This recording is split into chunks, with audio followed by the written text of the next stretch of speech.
11वीं सदी इंडिया में बड़ी उथल पुथल का टाइम था। एक जमाने का पावरफुल गुप्ता एम्पायर तो कब का खत्म हो चुका था। कई सारे किंगडम्स पावर के लिए लड़ रहे थे और उनको ज्यादातर अपने ही एरियाज की फिक्र थी।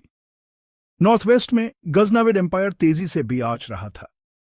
बड़े एम्बिशियस सुल्तानों की लीडरशिप में उनकी नजरें इंडिया पर थीं। गाजनविड्स के हमले जीत के लिए बहुत ही ब्रूटल कैंपेन्स थे।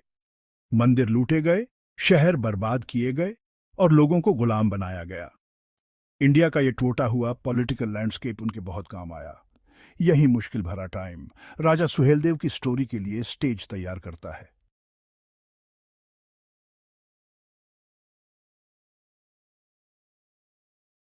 गजनवी डायनेस्टी के फाउंडर सबुक्तिगिन ने अपने सक्सेसर्स के लिए जमीन तैयार की।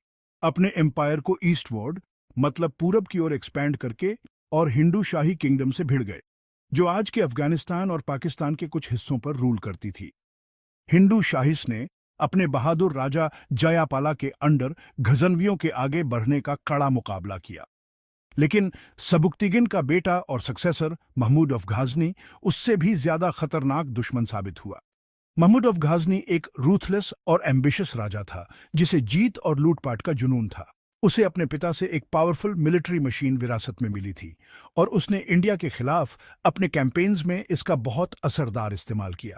महमूद के हमले अपनी फेरोसिटी और ब्रूटैलिटी के लिए जाने जाते थे, जो अपने पीछे तबाही और बर्बादी का मंजर छोड़ जाते थे। गजनवी आर्मी एक जबरदस्त फोर्स थी, जिसमें माहिर घुड़सवार, तीरंदाज और पैदल सैनिक शामिल थे।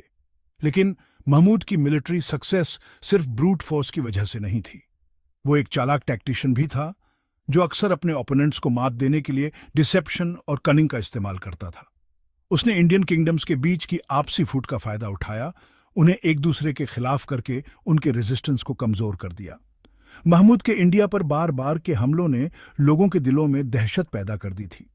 इंडियन मंदिरों और शहरों से लूटी गई दौलत ने गजनी के खजाने भर दिए और उसे इस्लामिक लर्निंग और कल्चर का सेंटर बना दिया। लेकिन इस दौलत की इंडिया के लोगों को बहुत भारी कीमत चुकानी पड़ी, जिन्होंने गजनवी अत्याचारों के नीचे बहुत दुख झेले।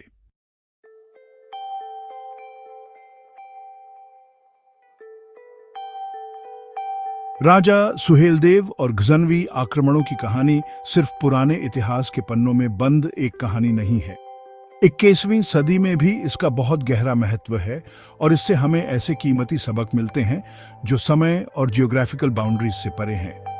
अपने अतीत में झांकने से हमें उन फोर्सेस की गहरी समझ मिलती है जिन्होंने हमारे प्रेजेंट को शेप किया है। इतिहास एक आईने की तरह है जो इंसानियत की ट्रायम्फ्स और फॉलीज दोनों को रिफ्लेक्ट करता है।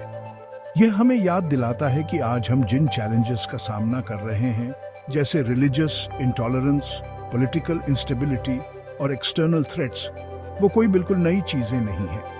हमारे एंसेस्टर्स भी इसी तरह के इश्यूज से जूझे थे और उनके एक्सपीरियंसेस, पॉजिटिव और नेगेटिव दोनों, हमें वैल्यूएबल इंसाइट्स दे सकते हैं। खास तौर पर राजा सुहेलदेव की कहानी एडवर्सिटी में यूनिटी, करेज और लीडरशिप के इंपॉर्टेंस को हाईलाइट करती है। यह हमें सिखाती है कि सीमिंगली इनसरमाउंटेबल चैलेंजेस को भी ओवरकम किया जा सकता है जब लोग एक कॉमन कॉज के लिए साथ आए। इसके अलावा यह हमारे हिस्ट्री को प्रिजर्व करने और उससे लर्निंग के इंपॉर्टेंस को भी अंडरस्कोर करती है। हमसे पहले जो लोग थे, उनके सैक्रिफाइसेस को याद करके हम उनकी लेगेसी को ऑनर करते हैं और उनके कामों से इंस्पिरेशन लेते हैं। राजा सुहेलदेव की कहानी सिर्फ पास्ट ग्लोरीज की एक टेल नहीं है, बल्कि यह एंड्यूरिंग ह्यूमन स्पिरिट और मुश्किल से मुश्किल हालातों को भी ओवरकम करने की उसकी कैपेसिटी की एक टाइमली रिमाइंडर है। सुहेलदेव की एंसेस्ट्री को लेकर हिस्टोरियंस में काफी डिबेट होती है। कुछ सोर्सेज उन्हें भर डायनेस्टी का एक राजपूत किंग बताते हैं, जबकि दूसरे उन्हें शाही डायनेस्टी से लिंक करते हैं। इस अनसर्टेनिटी के बावजूद सुहेलदेव एक वॉरियर कल्चर से थे। उनके एंसेस्टर्स सीजन्ड वॉरियर्स थे, अपने टेरिटोरीज को इन्वेडर्स से डिफेंड करते थे। इस एनवायरनमेंट में बड़े होने से सुहेलदेव का वर्ल्ड व्यू बना और उनमें रिस्पॉन्सिबिलिटी और डिटर्मिनेशन की डीप सेंस पैदा हुई। मार्शल ट्रेडिशंस पीढ़ी दर पीढ़ी पास डाउन होती थीं, जो सुहेलदेव को फ्यूचर चैलेंजेस के लिए प्रिपेयर कर रही थी। हालांकि उनकी एग्जैक्ट एंसेस्ट्री अनक्लियर है, उनके करेज और रेजिलियंस की लेगेसी एविडेंट है। इसी लेगेसी ने एक लेजेंडरी वॉरियर किंग के तौर पर उनकी डेस्टिनी को शेप किया।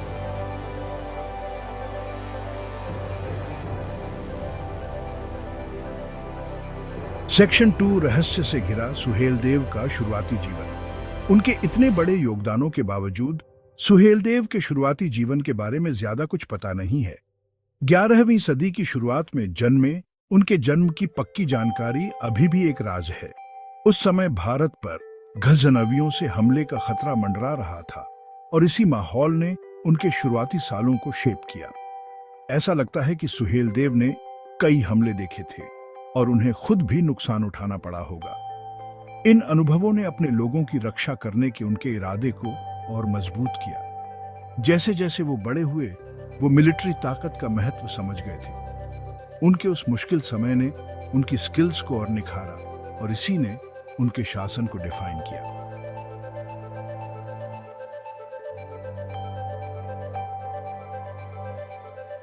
सेक्शन 3 लेजेंड्स और फोकलोर सुहेलदेव के कैरेक्टर की झलकियां। डिटेल्ड हिस्टोरिकल रिकॉर्ड्स न होने पर सुहेलदेव से जुड़ी लेजेंड्स और फोकलोर उनके कैरेक्टर और उनकी लाइफ को शेप करने वाले इवेंट्स के बारे में वैल्यूएबल इंसाइट्स देती हैं। ये स्टोरीज जो पीढ़ी दर पीढ़ी चली आ रही हैं, एक करेजियस, जस्ट और कंपैशनेट रूलर की एक जीती जागती पिक्चर दिखाती है, जिनका उनके लोग बहुत रिस्पेक्ट और एडमिरेशन करते थे।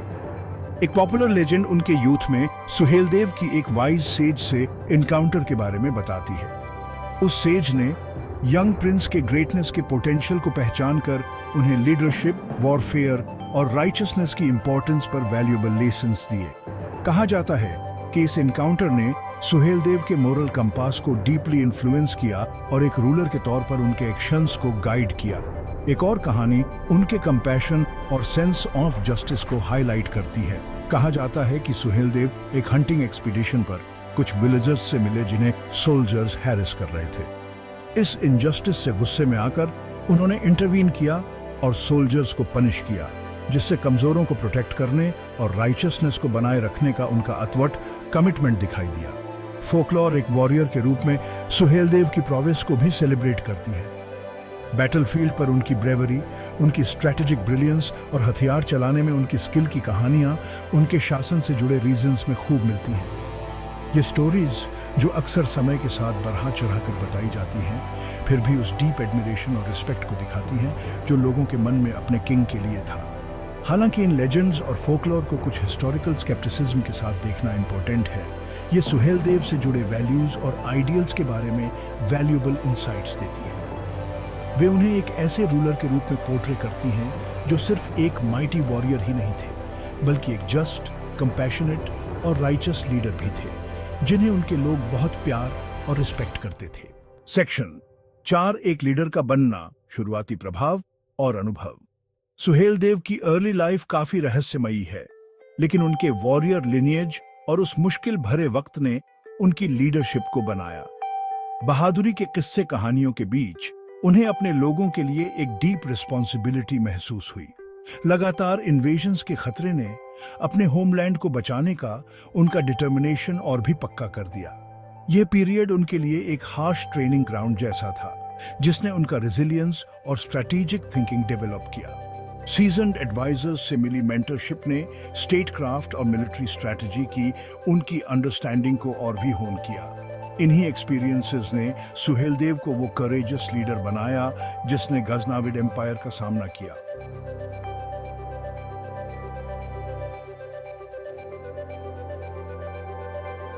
ग्यारहवीं सदी के भारत का फ्रेगमेंटेड पॉलिटिकल लैंडस्केप, जिसमें कई किंगडम्स और रियासतें थीं जो अक्सर एक दूसरे के साथ लड़ती रहती थीं, किसी भी ऐसे इंसान के लिए एक बड़ी चैलेंज थी जो एक कॉमन दुश्मन के खिलाफ देश को यूनाइट करना चाहता था। इसी बंटवारे और झगड़े के कॉन्टेक्स्ट में सुहेलदेव सामने आए, सिर्फ एक वॉरियर किंग के तौर पर नहीं, बल्कि एक यूनिफायर के तौर पर बढ़ती हुई अनसर्टेनिटी और डर के समय में उम्मीद की एक किरण बनकर। सुहेलदेव के पावर में आने के एग्जैक्ट हालात आज भी रहस्य में डूबे हुए हैं और हिस्टोरिकल अकाउंट्स में अलग अलग बातें बताई गई हैं। कुछ सोर्सेज बताते हैं कि उन्हें एक छोटा सा किंगडम विरासत में मिला था, उस रीजन में जो आज के उत्तर प्रदेश का हिस्सा है। जबकि दूसरे दावा करते हैं कि उन्होंने कई मिलिट्री जीतों के जरिए प्रोमिनेंस हासिल की, धीरे धीरे अपना इन्फ्लुएंस बढ़ाते हुए और अपने पावर बेस को मजबूत करते हुए। उन्होंने जो भी स्पेसिफिक रास्ता अपनाया हो, ये क्लियर है कि सुहेलदेव में क्वालिटीज का एक रेयर कॉम्बिनेशन था जिसने उन्हें रीजनल पॉलिटिक्स की मुश्किलों से निकलने और अपने कॉज के लिए सपोर्ट जुटाने में मदद की। वो न सिर्फ एक स्किल्ड वॉरियर और मिलिट्री स्ट्रैटेजिस्ट थे, बल्कि एक कैरिस्मेटिक लीडर भी थे जो लॉयल्टी इंस्पायर कर सकते थे और डिफरेंट बैकग्राउंड्स के लोगों को एक कॉमन बैनर के नीचे यूनाइट कर सकते थे। उनकी अलायंसेस बनाने, मतभेद मिटाने और गाजनविट्स के आने वाले खतरे के खिलाफ एक यूनाइटेड फ्रंट पेश करने की एबिलिटी आगे की बैटल्स में क्रूशियल साबित होनी थी। सुहेलदेव का पावर में आना सिर्फ मिलिट्री ताकत का मामला नहीं था, बल्कि ये उनकी पॉलिटिकल एक्यूमेन, उस समय की कॉम्प्लेक्सिटीज की उनकी अंडरस्टैंडिंग और एक ऐसे देश में उम्मीद जगाने की उनकी एबिलिटी का सबूत था जो एक स्ट्रॉन्ग और डिसाइसिव लीडर के लिए तरस रहा था।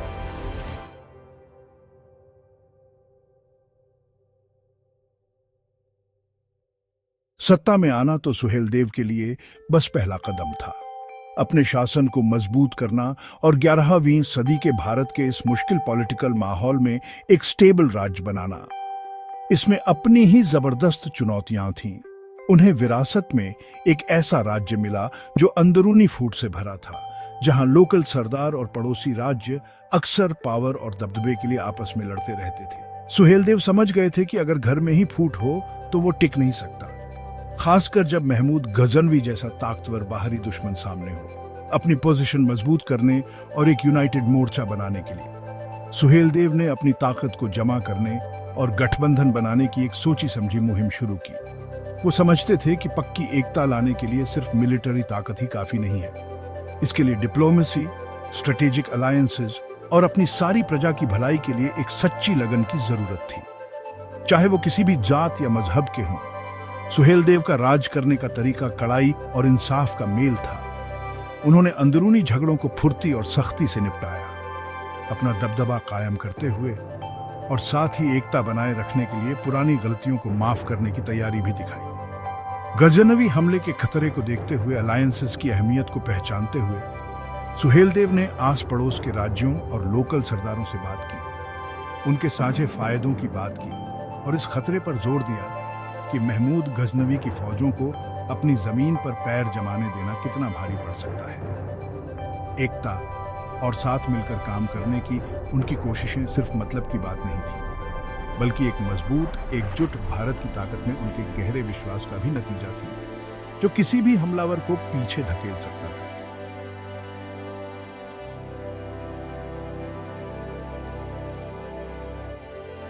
जब सुहेलदेव अपनी किंगडम को यूनिफाई कर रहे थे, महमूद ऑफ गजनी ने पूरे सब कॉन्टिनेंट को जीतने का मन बना लिया था। उसकी आर्मी, जो अपनी मोबिलिटी और रूथलेसनेस के लिए मशहूर थी, एक जबरदस्त फोर्स थी। महमूद की कनिंग स्ट्रैटेजीज ने बिखरी हुई इंडियन पॉलिटिक्स का फायदा उठाया। जब तक सुहेलदेव उभरे, महमूद की फियरसम रेप्यूटेशन काफी बड़ी हो चुकी थी। महमूद के इन्वेजन की खबर ने पूरे इंडिया में दहशत फैला दी।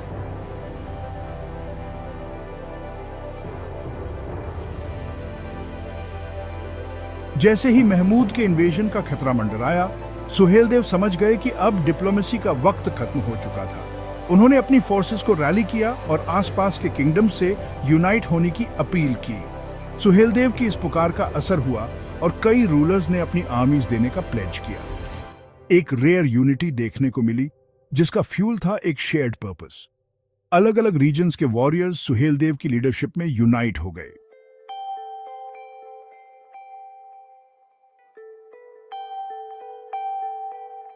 साल 1034 सीई में महमूद की आर्मी इंडिया में घुस आई। उनका निशाना था सोमनाथ। सुहेलदेव बहराइच में उनका इंतजार कर रहे थे, एक स्ट्रैटेजिक पोजीशन पर।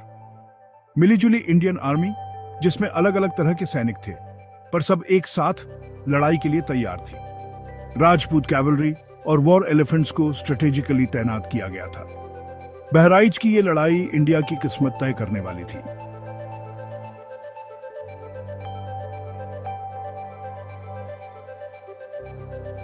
सूरज उगा और इसी के साथ बहराइच की लड़ाई शुरू होने का सिग्नल मिला। गजनवी फोर्सेस पूरी स्पीड और जोर शोर से आगे बढ़ी। सुहेल देव की डिसिप्लिन्ड आर्मी अपनी जगह पर डटी रही। शुरुआती टक्कर क्लैश बहुत कैओटिक थी, पर इंडियन डिफेंसेस अपनी जगह डटे रहे। सुहेल देव ने कामली एक वैंटेज पॉइंट से अपनी स्ट्रेटजी को एडजस्ट किया।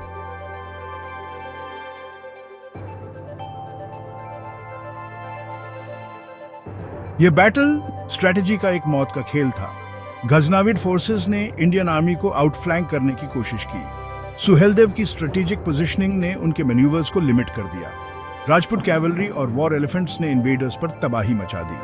आर्चर्स ने तीरों की बारिश कर दी, एनिमी लाइंस में गैप्स को एक्सप्लॉइट करते हुए।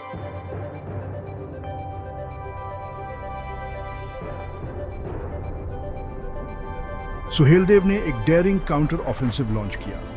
फ्रेश राजपूत कैवलरी ने चार्ज करके गजनाविड्स को ऑफ गार्ड कर दिया। सुहेलदेव ने फ्रंट से लीड किया, अपने ट्रूप्स को इंस्पायर करते हुए। इंडियन आर्मी ने रिन्यूड विगर के साथ फाइट की। गजनाविड फॉर्मेशंस रिलेंटलेस प्रेशर में क्रम्बल कर गई।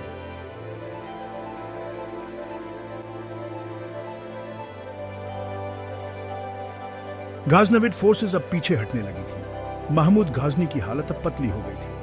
सुहेलदेव ने अपने एलीट वॉरियर्स को एक फाइनल असॉल्ट के लिए ललकारा। वॉर एलिफेंट्स और राजपूत कैवलरी ने गाजनविद लाइंस को तोड़कर रख दिया। महमूद गाजनी भाग खड़ा हुआ और उसकी इतनी माइटी आर्मी तितर-बितर हो गई।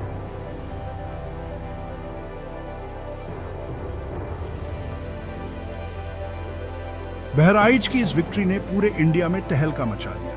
जो फ्रैगमेंटेड किंगडम्स थे वो सब यूनाइट हो गए और विक्टोरियस हुए। सुहेलदेव की इस विक्ट्री से पीस और स्टेबिलिटी का दौर आया। ये बैटल इंडियन हिस्ट्री में एक टर्निंग पॉइंट बनी। इसने एंशिएंट टेम्पल्स को प्रिजर्व किया और कल्चरल कंटिन्यूटी को इंश्योर किया।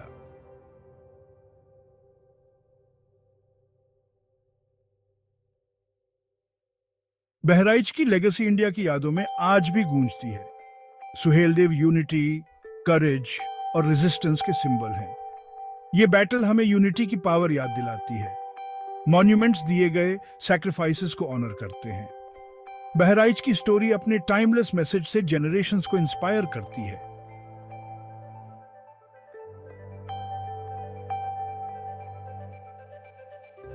सुहेलदेव की जीत पीस और प्रॉस्पेरिटी लेकर आई। उन्होंने यूनिटी और इकोनॉमिक ग्रोथ पर फोकस किया। ट्रेड रूट्स और इंफ्रास्ट्रक्चर खूब फले फूले। ट्रेडिशनल क्राफ्ट्स और इंडस्ट्रीज में फिर से जान आ गई। सुहेलदेव की लेगेसी पीस, प्रॉस्पेरिटी और यूनिटी की थी।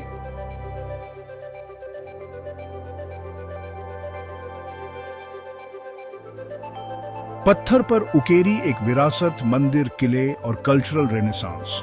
सुहेलदेव का विजन एक रिवाइटलाइज्ड और फ्लरिशिंग राज्य के लिए पॉलिटिकल और इकोनॉमिक रिफॉर्म्स से कहीं आगे तक फैला हुआ था।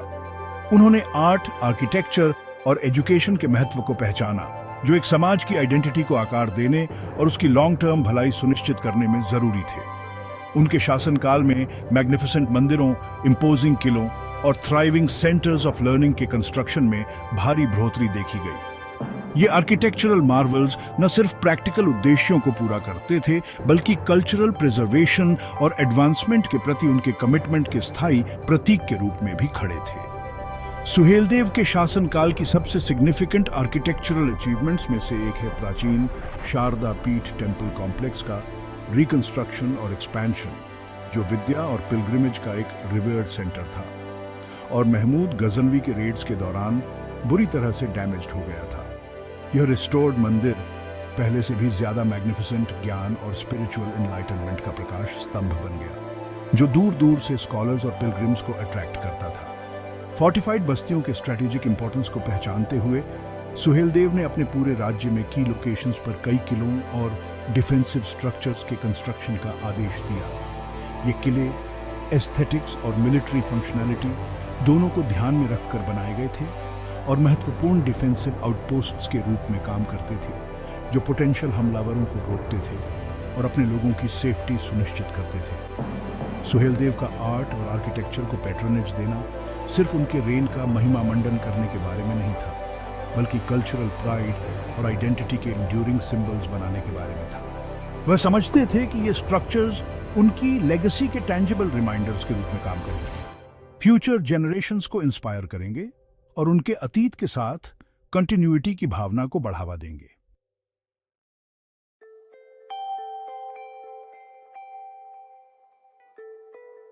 बैटलफील्ड के पार सुहेलदेव का इंडियन सोसाइटी पर लास्टिंग इम्पैक्ट। जहां बहराइच में सुहेलदेव की जीत ने मिलिट्री हिस्ट्री में उनकी जगह पक्की कर दी, वहीं उनका इंडियन सोसाइटी पर असर बैटलफील्ड से कहीं ज्यादा है।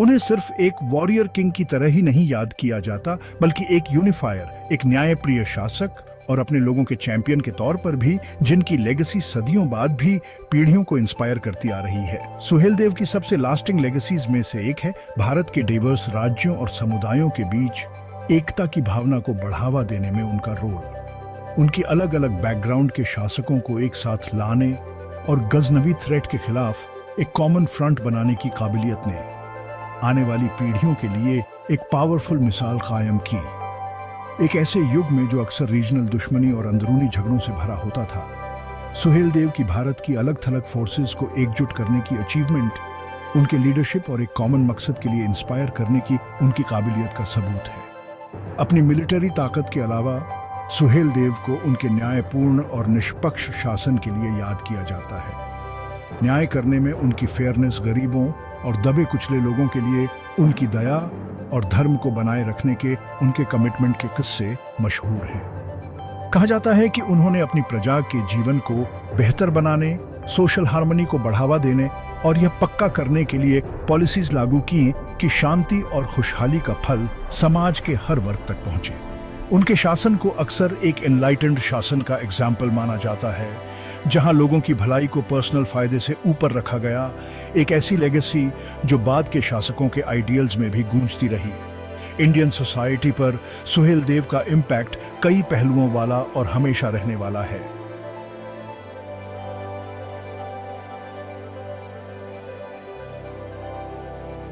सुहेलदेव की कहानी हालांकि बहुत पुरानी है, आज के मॉडर्न इंडिया के कॉन्टेक्स्ट में बहुत गहरा रेलेवेंस रखती है। एक ऐसे युग में जहां अक्सर डिवीजन और डिस्कॉर्ड देखने को मिलता है, उनकी लेगेसी एक पोटेंट रिमाइंडर है उस स्ट्रेंथ का जो यूनिटी में है, अपनी हेरिटेज को सेफगार्ड करने की इंपॉर्टेंस का, और एडवर्सिटी के सामने करेज की टाइमलेस पावर का। बहराइच में सुहेलदेव की विक्ट्री, जो उन्होंने अलग अलग किंगडम्स के डाइवर्स कोलिशन को एक कॉमन एनिमी के खिलाफ यूनाइट करके हासिल की थी, एक पावरफुल सिंबल है कि इंडिया क्या अचीव कर सकता है जब वो अपनी इनहेरेंट प्लूरैलिटी को एम्ब्रेस करे और अपनी कलेक्टिव विल को एक कॉमन गोल की तरफ चैनल करे। उनकी स्टोरी एक टाइमलेस रिमाइंडर है कि इंडिया की स्ट्रेंथ यूनिफॉर्मिटी में नहीं, बल्कि उसके कल्चर्स, लैंग्वेजेस और ट्रेडिशंस के रिच टेपेस्ट्री में है, जो एक शेयर्ड हिस्ट्री और कॉमन डेस्टिनी से बुनी हुई है। एक ऐसी दुनिया में जो बढ़ती इंटॉलरेंस और एक्सट्रीमिज्म से जूझ रही है, सुहेलदेव की लेगेसी एक बीकन ऑन ऑफ होप की तरह खड़ी है, जो यूनिटी और इंक्लूसिविटी की एंड्यूरिंग पावर का टेस्टामेंट है, जिससे सीमिंगली इंसरमाउंटेबल चैलेंजेस को ओवरकम किया जा सकता है। उनकी स्टोरी हमें याद दिलाती है कि असली स्ट्रेंथ डिवीजन की फोर्सेस के आगे झुकने में नहीं, बल्कि डाइवर्सिटी को सेलिब्रेट करने और हर इंडिविजुअल की इनहेरेंट वर्थ और डिग्निटी को रिकॉग्नाइज करने में है, चाहे उनका बैकग्राउंड या बिलीव्स कुछ भी हो।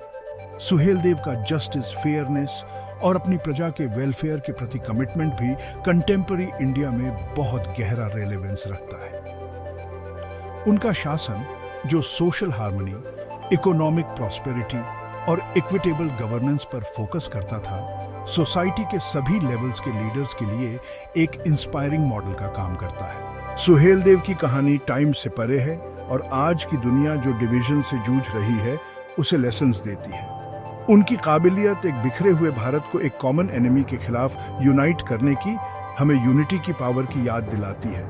सुहेलदेव की लेगेसी हमें इनकरेज करती है कि हम अपने डिफरेंसेस से आगे देखें और कॉमन बातों को पहचानें जो हमें जोड़ती है। उनकी कहानी डायलॉग और एम्पैथी को दूरियों के बावजूद फॉस्टर करने की इंपॉर्टेंस पर जोर देती है। सुहेलदेव का अपनी कल्चरल हेरिटेज को प्रोटेक्ट करने का कमिटमेंट आज भी बहुत रेलेवेंट है। मंदिरों को रीबिल्ड करने के उनके एफर्ट्स हमारे शेयर्ड हिस्ट्री को प्रिजर्व करने की इंपॉर्टेंस को दिखाते हैं। एक ऐसी दुनिया में जहां कल्चरल हेरिटेज खतरे में है, सुहेलदेव के एक्शंस एक कॉल टू एक्शन की तरह हैं। हमारी कल्चरल हेरिटेज इंसानियत की क्रिएटिविटी और रेजिलियंस का एक जीता जागता सबूत है।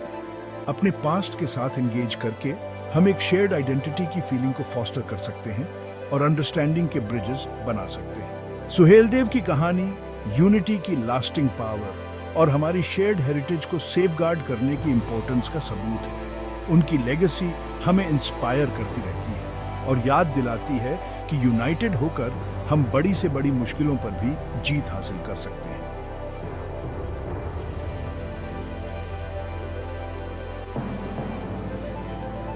सुहेलदेव की लेगेसी हिस्ट्री की किताबों और एकेडमिक चर्चाओं की सीमाओं से कहीं ज्यादा आगे तक फैली हुई है।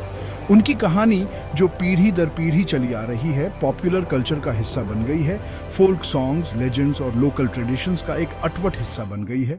उनके शासन से जुड़े इलाकों में, खासकर आज के उत्तर प्रदेश में, उनका नाम बहुत आदर और गर्व से लिया जाता है। फोल्क सॉन्ग्स में बैटलफील्ड में उनकी बहादुरी, एक शासक के तौर पर उनकी समझदारी और अपनी प्रजा के लिए उनकी दया के बारे में बताया जाता है। थिएटर्स में बैटल ऑफ बहराइच के ड्रामेटिक रिटेलिंग्स गूंजते हैं, जो उनकी जीत की याद को लोगों के दिलों और दिमागों में जिंदा रखते हैं। समय के साथ सुहेलदेव की कहानी एक तरह की फोल्क लेजेंड बन गई है, जिसमें कुछ फैंटास्टिकल एलिमेंट्स जुड़ गए हैं और इसे सिंबॉलिक मीनिंग भी दिया गया है। वो एक आइडियल शासक का प्रतीक बन गए हैं, उम्मीद और हिम्मत का सिंबल और बुराई पर अच्छाई की जीत का। ये मिथोलॉजाइजेशन का प्रोसेस, भले ही इससे कुछ हिस्टोरिकल डिटेल्स धुंधले पड़ गए हों, इसने इलाके की कलेक्टिव मेमोरी में उनकी जगह को और पक्का कर दिया है।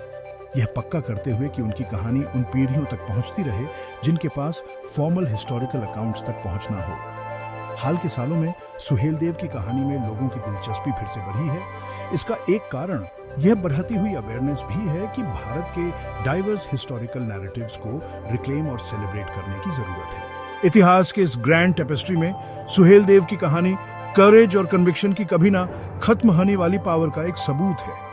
उनके एक्शंस उनके युग से भी आगे थे, आने वाली जनरेशंस को इंस्पायर करते हुए।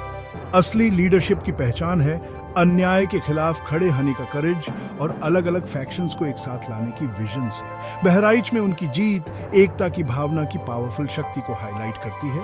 ये उम्मीद की एक किरण की तरह है, हर इंडिविजुअल और कम्युनिटी के अंदर छुपे पोटेंशियल का एक सबूत। सुहेलदेव की कहानी होप और रेजिलियंस का एक टाइमलेस मैसेज देती है, इंसानी जज्बा जिसे करेज से ताकत मिलती है और जो एक मकसद से जुड़ा हो, एक ब्राइटर फ्यूचर बना सकता है।